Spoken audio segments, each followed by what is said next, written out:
Le monde en tension, crise, drame et diplomatie. Les temps forts du 22 octobre 2025. Crédible, décryptage et vérité. Votre rendez-vous avec l'info de confiance.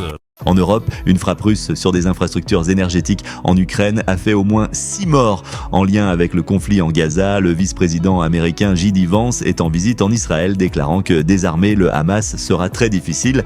Un sommet diplomatique prévu entre Donald Trump et Vladimir Poutine, qui devait se tenir à Budapest, a été reporté Cindy. Selon la Maison-Blanche, il n'est plus à l'ordre du jour pour l'instant. Au sein de l'Union européenne, William, le sommet social tripartite réuni à Bruxelles, a mis l'accent sur la nécessité de bâtir une Europe plus forte économiquement et politiquement, notamment via l'investissement dans la productivité, le logement abordable et la qualité de l'emploi. Afrique, Asie et autres régions. En Ouganda, une collision entre 2 autobus dans la nuit a causé la mort d'au moins 46 personnes. Au Mozambique, une attaque djihadiste a coûté la vie à 2 policiers dans le cadre d'une instabilité sécuritaire croissante.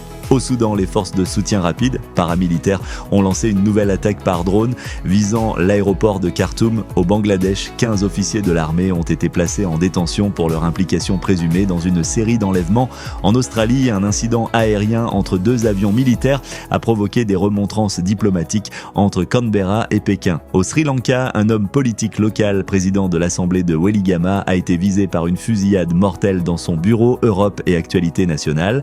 En France, l'ancien président Nicolas Sarkozy, détenu depuis mardi, est désormais sous protection en prison. Le musée du Louvre a rouvert ses portes après le vol des joyaux.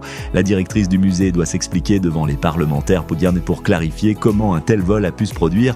Une enquête judiciaire en France concerne l'inculpation d'un homme de 82 ans et d'une femme de 60 ans pour la séquestration d'une femme pendant 5 ans. Une tornade soudaine a été responsable d'un décès et de plusieurs blessés à Hermont, banlieue parisienne, provoquant une onde de choc médiatique localement. Le chef d'état-major des armées françaises a affirmé que l'armée doit être prête à un choc dans les prochaines années face à la Russie.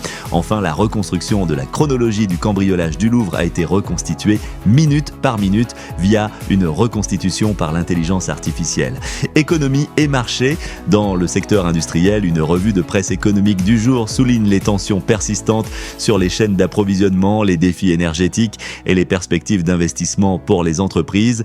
En Europe, le sommet social tripartite évoqué ci-dessus porte aussi une dimension économique. Il vise à mobiliser les ressources et dialogue entre pouvoirs publics, employeurs et syndicats pour renforcer la cohésion sociale.